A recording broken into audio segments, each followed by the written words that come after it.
Okay, we have another theoretical question from the advanced and additional problem section. We are given a function h, which is defined as the product of two functions, f and g.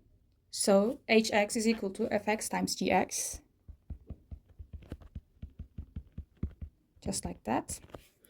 And the only initial information we have about f and g is that they are differentiable everywhere on their domains.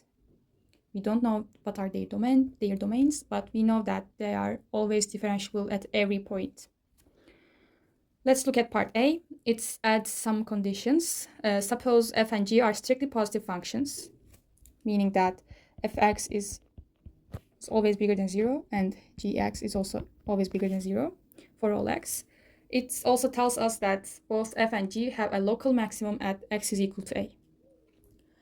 Okay, before we jump into calculations, let's translate what this actually means mathematically.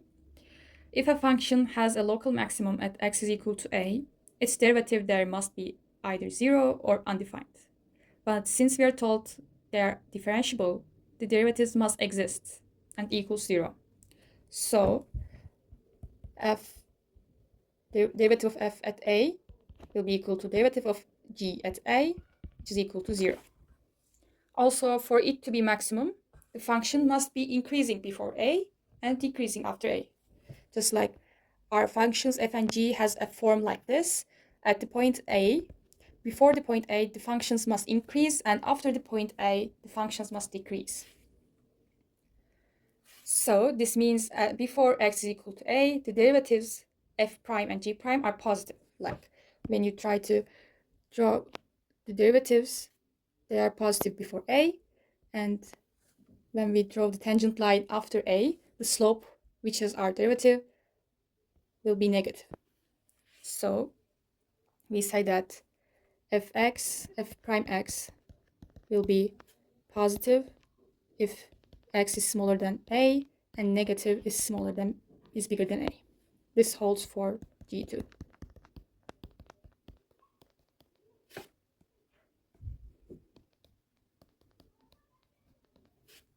And this sign change is crucial for our proof. So the question asks us to prove that h also has a local maximum at a. So let's write it as a. Okay. To check for a local maximum, we need to look at the first derivative of h. Since h is a product, we will use the product rule to calculate the first derivative. And the first derivative of h will be equal to derivative of f times g plus f times the derivative of g. Okay. First, what happens exactly at x is equal to a? Let's plug it in. Then h prime a will be equal to f prime a ga plus fa g prime a. Since we established that f prime a and g prime a are equal to 0, both terms become 0, so h prime a will be also equal to 0 as well. So we have our critical point. Now we need to use the first derivative test to check the sign of h prime x around x is equal to a. First, to the left of a, we know that in the left part of a, when x is smaller than a, f prime x and g prime x are positive, and the problem states that f and g are always positive.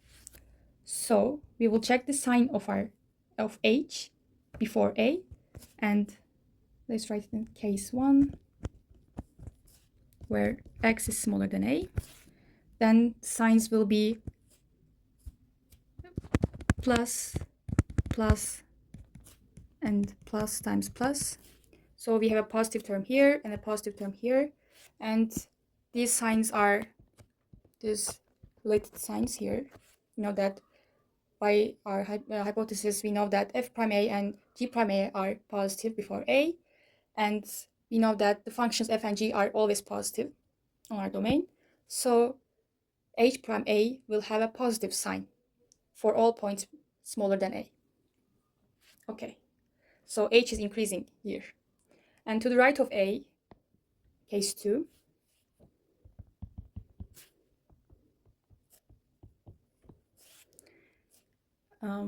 let's write it here when x is bigger than a. We know that f prime and g prime are negative, and f and g themselves are still positive. then this will become minus sign times plus sign, and plus sign times minus sign. Sorry. So we have a negative term here and another negative term here. When we add them up, we will have a negative term.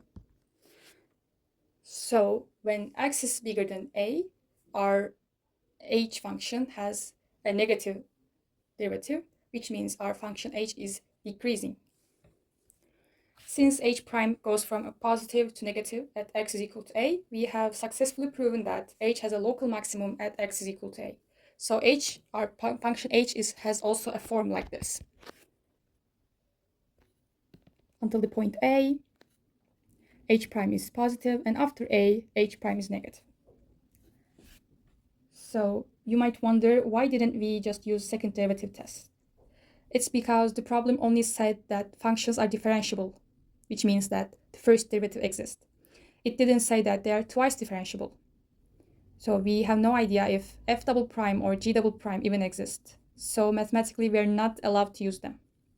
So we can only use the first derivative test to prove our problem. Now, let's look at part B. It asks if the graphs of f and g are both have inflection points at x is equal to a. Does the graph of h have to have an inflection point at x is equal to a too? The answer is no, it doesn't have to. And whenever the answer is no to a general statement in math, the best way to prove it is by providing a simple counterexample. So let's pick two simple functions that have inflection points at x is equal to 0. What can we choose? Let's say fx is equal to x cubed and gx is equal to x cubed 2. So if you check their concavity, both change from concave down to concave up at x is equal to 0. You know that x cubed has a graph something like this. So x is equal to 0 is where the concavity changes. So x is equal to 0 is an inflection point for both f and g. And now what happens when we multiply them to get h? Then hx will be equal to fx times gx, which is equal to x to the 6. And what does the graph of x to the 6 looks like at x is equal to 0? It looks like a very flat parabola, like something like x squared, but a very flat one, something like this. So it has a local minimum at x is equal to 0, but not an inflection point. It doesn't change the concavity. It's concave up on the both sides. So we found a case where f and g have inflection points, but h definitely does not.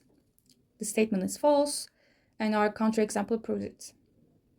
So on an exam, just make sure you actually write down a brief proof showing that x to the 6 has a minimum there, but I'll leave out that obvious step for you. And we are done for this problem set.